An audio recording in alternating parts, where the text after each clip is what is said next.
With Final Fantasy VII Rebirth due out this winter, I thought now would be a great time to replay part 1 and see how I feel about this divisive remake 3 years later.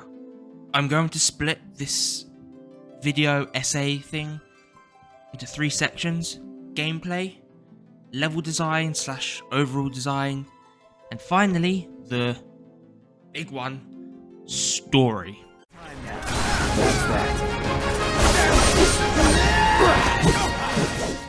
So, starting off with the gameplay.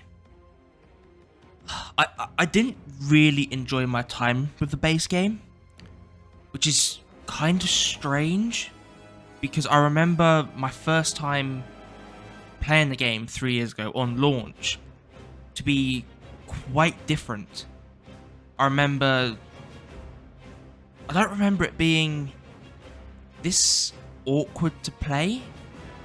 During this playthrough, boss fights often felt kind of clunky, I guess is the best way to put it.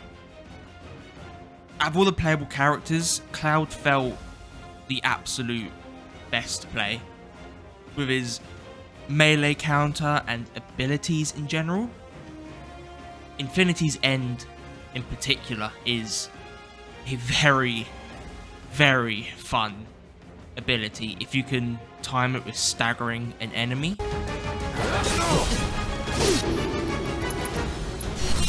Gotta give it my all.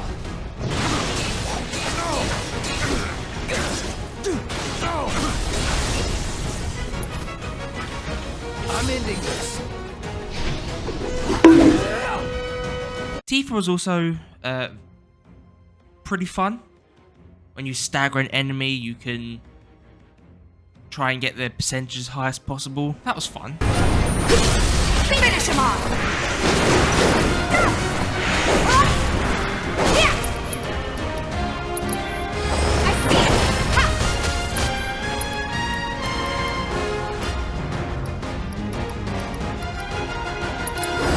You ready? There!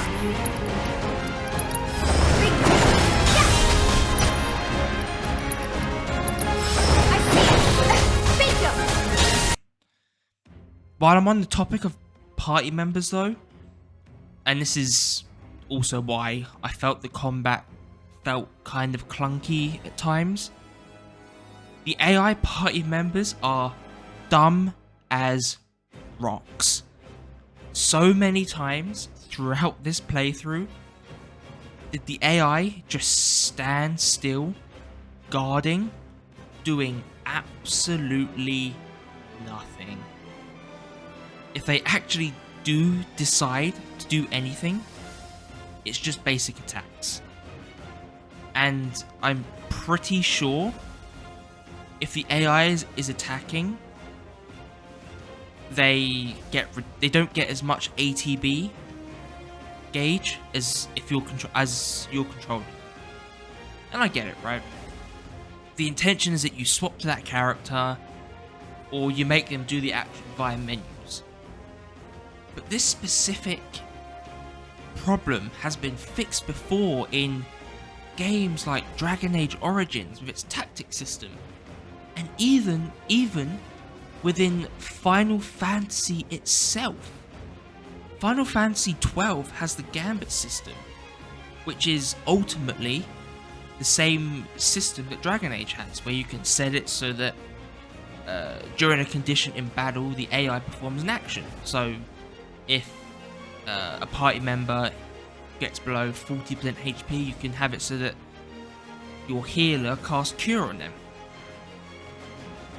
And yet, in these games, you can still switch to other party members. So a system like that would probably be a lot better in part 2. That would be nice. But you know what doesn't have any of these issues? Intermission. For you stand the rare wound, a single white rose of Wutai! The one and only Yuffie! From a gameplay perspective, this DLC is absolutely incredible. When I play a new game, it usually takes a little while for me to understand and click with the combat, you know? Intermission, it was instant. It just clicked. I remember reading like the tutorial of how Yuffie's basic combat loop works. I was like, huh? What does that mean? But then I started just pressing the buttons, like, oh, this feels incredible. Yuffie being melee and ranged felt really fluid and smooth. My only real complaint about her gameplay is not being able to use the elemental attacks in the air. But Yuffie falls to the ground relatively quickly anyway, so it just doesn't matter in the grand scheme of things. You just have to be patient and don't button mash when you throw your shuriken in the air. Sonon not being controllable was really nice, actually, and being able to synergize with him was really cool. I only used it a couple times, but the couple times I did, I'm pretty sure you have like iframes during it as well, so it was really nice. I just didn't use it enough. I was having far too much fun with Yuffie's gameplay loop. And honestly, Yuffie's gameplay and the gameplay of the DLC in general should be the new standard for Rebirth. It was so good. If the party plays the same as they do in Remake, that would be very disappointing. Oh, hey there. No. Oh, okay. I know someone who can help you. When I say presentation, I'm referring to aspects like level design, graphics, and man, in this regard, I'm probably going to be the most negative. This was easily the weakest part of the game. This game is very linear, with the towns being more open in a way. These towns also have side quests, with most of these side quests being boring and annoying at best. Sometimes they'll be designed in such a way where on your way to an objective, you'll find another objective of a different quest, which is nice. That's, in my mind, that's how multiple side quests should be designed, so that they just flow. But unfortunately, this isn't always the case. And it kind of confuses me because in the first playthrough, I think you finish with around 24 side quests completed. Then in second playthrough, or you can go back to chapter 9 to do a different set of quests, because it changes depending on what dialogue options. And you're telling me that like after 24 or even less, maybe, they just sort of run out of ideas? I don't know, it just never felt great to do any of the side quests. In terms of linearity though, I like to think of this as a scale, right? On the quote-unquote good side, we have in my opinion, Final Fantasy X.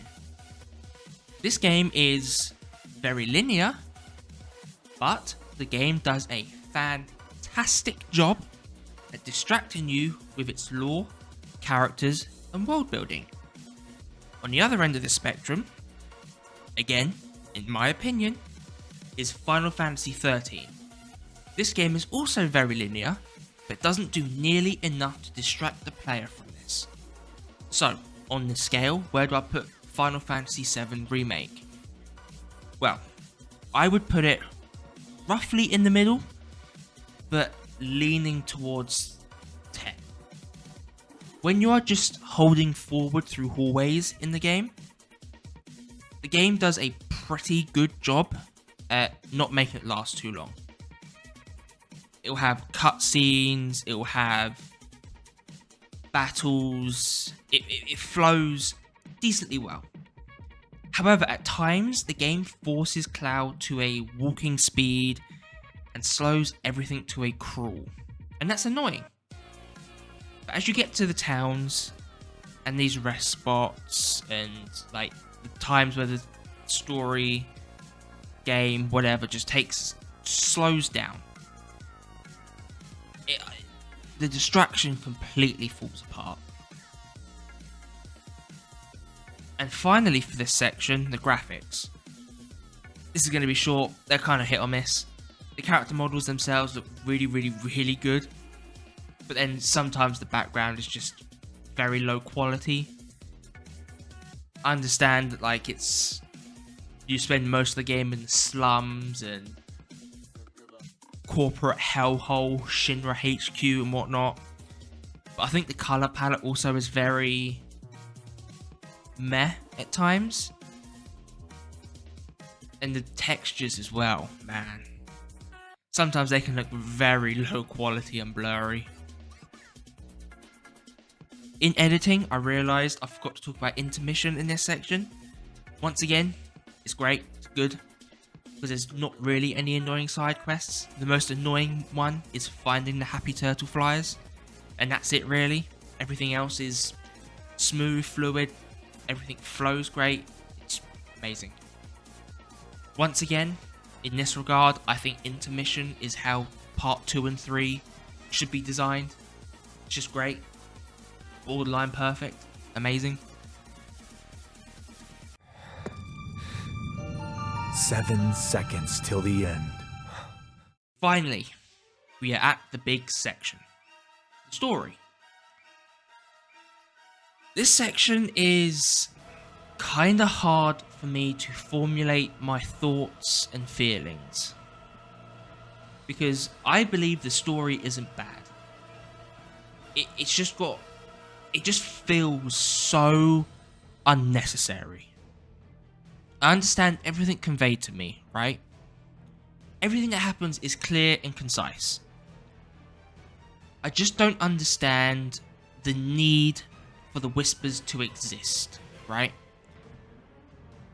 Developers, writers, directors, whoever you want to quote-unquote blame, they force a deviation from the original game, no matter how slight, and they immediately put it back with the whispers. The whispers also don't make any sense. Red 13 states that they are keeping Destiny from changing, but then immediately after this, immediately after he says this, Biggs survives, with which his death happens quite a while before this, and you even see the whispers stopping Cloud getting to Biggs to make sure he does in fact die. And a presumably alternate timeline Zack survives. I fully understand why they are changing things. They said themselves they want to engage new players and keep existing fans guessing.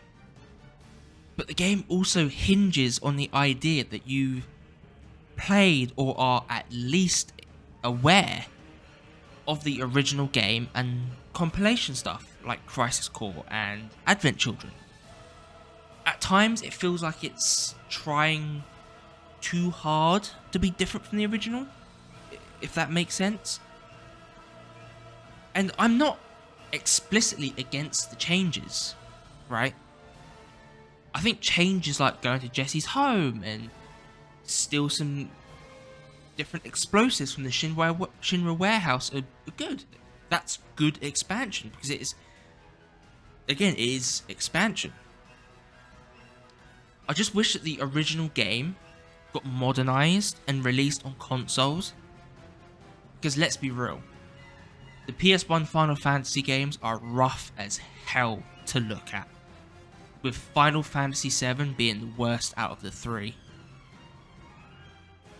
So if they had done like a faithful remake of the original, like literally just taken the original, updated graphics, new backgrounds, like made it all 3D, and just released it for, I don't know, released it for like, I don't know, 30 pounds, and this new remake at the same time, I don't think it would have been as divisive, right? And you might be thinking, oh, well, they are doing this. They are remaking the original and modernizing it. Yeah, but it's locked to mobile phones as a gacha. Classic Square Enix, never change. Getting back on point though, the story is honestly fine. It's just when you get to like chapter 16, in my opinion, where it really starts to fall apart. Like, sure, the whispers exist and are somewhat annoying pre-chapter 16, but everything after this, they're just dialed up to 11. Let's take Barrett dying in Shinra HQ as an example. This only happens in Remake to take him out of the party for the Genova Dreamweaver boss fight. If that entire section of the remake was the same as the original, where you walk into that room, President Shinra is stabbed to his desk, he's blood everywhere, blah blah whatever, right? Then nothing that comes after that scene fundamentally changes. Nothing. Not a single thing. The story displayed here often feels forced and unnecessary in an attempt to be different. And I really, really hope the payoff in part 2 and 3 is worth it, because they have really divided the fan base with this remake. So, the final part of this. Am I excited for part 2 and even 3? That's a hard question, because I feel as though, like, yes, I'm going to play part 2, right? I'm going to play it. I think part 2 is going to be the most important. It's going to be the hinge of this, right? People who are skeptical on Remake, they're going to look at part 2 and I'll say it's going to be a hinge. To some people, the hinge closes. They don't want to continue. But other people, the hinge is going to open. And they're going to want to go through that door, right? And see the future. See the rest. You know? I'm in the middle.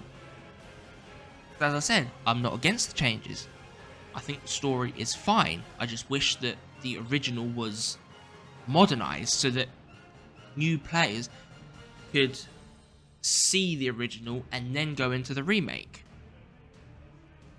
But for me, if I don't like where or how part 2 progresses, I'm not sure I'm going to stick around for part 3.